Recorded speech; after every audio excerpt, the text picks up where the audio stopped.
10वां अध्याय शुंभ का वध। ध्यान।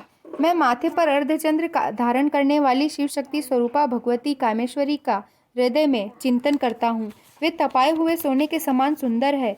सूर्य, चंद्रमा और अग्नि ये ही उनके नेत्र हैं और वे अपने मनोहर हाथों में धनुष, बाण, पाश और शूल धारण किए हुए हैं।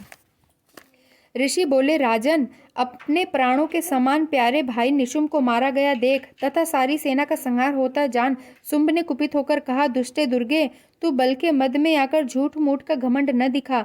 तू बड़ी अभिमानिनी बनी हुई है, किंतु दूसरी स्त्रियों का सहारा लेकर लड़ती है।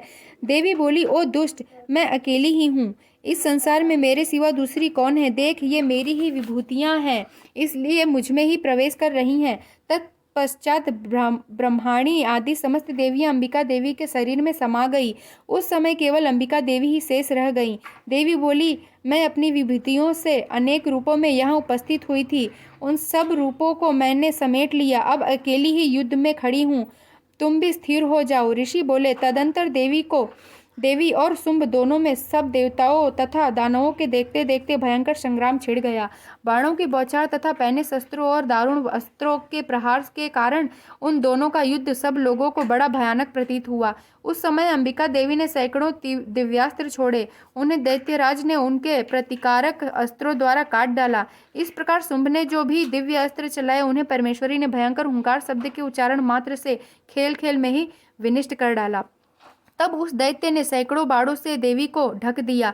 यह देख क्रोध में भरकर उस देवी ने भी बाण फेंककर उसका धनुष काट डाला। तदंतर असुरों के स्वामी शुंभ ने 100 चांद वाली चमकती हुई ढाल और तलवार हाथ में ले उस समय देवी पर आक्रमण किया। उसके आते ही चंडिका ने अपने धनुष से छोड़े हुए पहने बाणों द्वारा उसकी सूर्य किरणों के समान प्रकाशमान ढाल को और तलवार को तुरंत काट दिया। फिर उस दैत्य के घोड़े और सारथी भी मारे गए। धनुष तो पहले ही कट चुका था, अब उसने अंबिका को मारने के लिए उद्यत हो भयंकर मुदगर हाथ में ले लिया। उसे आते देख देवी ने अपने पहने बाणों से उसका मुदगर भी काट डाला। इस पर भी वह असुर मुक्का तान कर बड़े वेग से देवी की ओर लपका।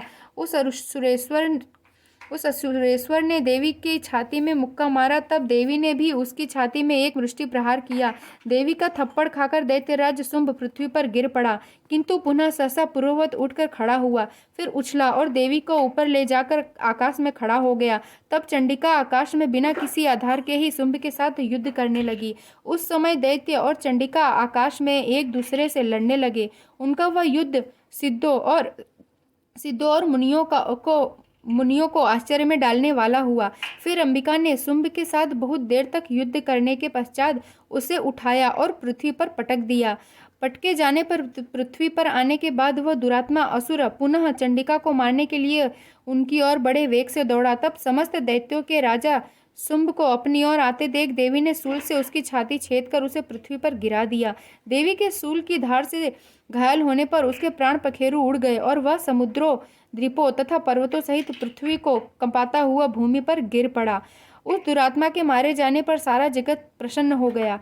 आकाश स्वच्छ दिखाई देने लगा। पहले जो उत्पात सूचक मेघ और उल्कापात होते थे, वे सब शांत हो गए तथा उस दैत्य के मारे जाने पर नदियां भी ठीक मार्ग से बहने लगी। उस समय शुंभ की मृत्यु के बाद संपूर्ण देवताओं का हृदय आह्लाद से भर गया और गंधर्वगण मीठे मीठे गीत गाने लगे। कुछ गंधर्व बाजे बजाने लगे और अप्सराएं नृत्य करने लगी। पवित्र वायु बहने लगी। सूर्य की कांति उत्तम हो गई। यज्ञशालाओं की बुझी हुई आग अपने आप प्रज्वलित हो उठी तथा संपूर्ण दिशाओं के भयंकर शब्द शांत हो गए। इति शुंभवध नामक 10वां अध्याय समाप्त। जय माता दी।